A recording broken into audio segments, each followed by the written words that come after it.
Hi friends, ఈ వీడియోలో ఇంత డిఫరెంట్గా ఉన్న కట్ వర్క్ నెక్ని ఎలా కట్ చేసుకొని స్టిచ్ చేసుకోవాలో ఈ వీడియోలో చాలా క్లియర్గా చెప్పేసాను, చూసేయండి.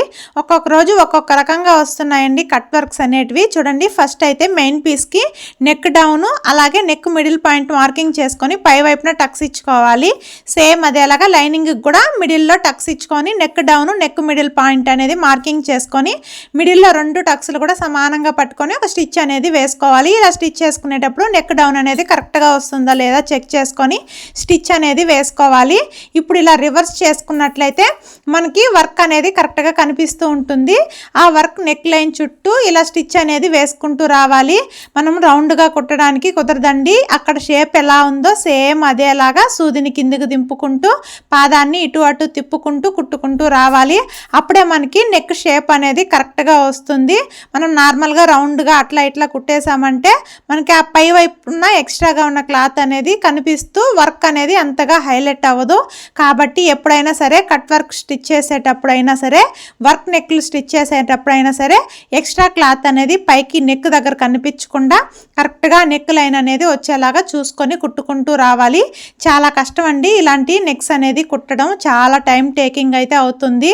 సేమ్ ఇదేలాగా నెక్ చుట్టూ కూడా కుట్టుకుంటూ వచ్చిన తర్వాత ఇప్పుడు మిడిల్లో మనకి ఖర్చు కోసం క్లాత్ అనేది వదులుకొని ఎక్స్ట్రాగా ఉన్న క్లాత్ మొత్తం నీట్గా కట్ చేసుకోవాలి. ఇప్పుడు మనకి కట్ వర్క్ షేప్ చుట్టూ చిన్న చిన్న కట్స్ అనేది ఇచ్చుకోవాలి. కట్ వర్క్ మనకి కరెక్ట్గా తిరగాలి అంటే కట్స్ అనేది మెయిన్ అండి. కాబట్టి మనం ఎక్కడైతే కుట్టుంటామో ఆ కుట్టు దగ్గర వరకు కట్స్ అనేది ఇచ్చుకోవాలి. జాగ్రత్తగా కట్ చేసుకోండి. ఆ కుట్టు అనేది కట్ అయిపోతే మొత్తం నెక్ అనేది పాడైపోతుందండి. అలా కాకుండా కట్స్ అనేది ఇచ్చుకోండి. ఇలా నెక్ చుట్టూ కట్స్ ఇచ్చుకున్న తర్వాత నీట్గా ఓపెన్ చేసుకోవాలి.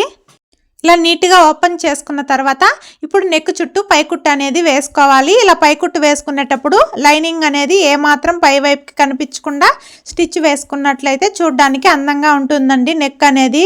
సేమ్ ఇదేలాగా నెక్ చుట్టూ కూడా పైకుట్టు అనేది వేసుకున్న తర్వాత వర్క్ నెక్ స్టిచ్చింగ్ కంప్లీట్ అయిపోతుంది. చూడండి ఫినిషింగ్ అనేది ఎంత నీట్గా వచ్చిందో. ఇప్పుడు రివర్స్ చేసుకొని లైనింగ్ని మెయిన్ పీస్ని ముడతలు రాకుండా నీట్గా జాయింట్ చేసుకొని ఎక్స్ట్రాగా ఉన్న మెయిన్ పీస్ మొత్తం నీట్గా కట్ చేసుకోవాలి. కింది వైపు హెమ్మింగ్ పట్టీ కోసం వదిలిన క్లాత్ని ఇలా డబుల్ ఫోల్డింగ్ చేసుకొని లూజ్ కుట్ అనేది వేసుకోవాలి.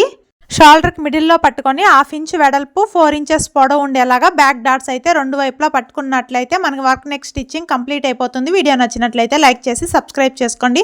Okay friends, bye friends.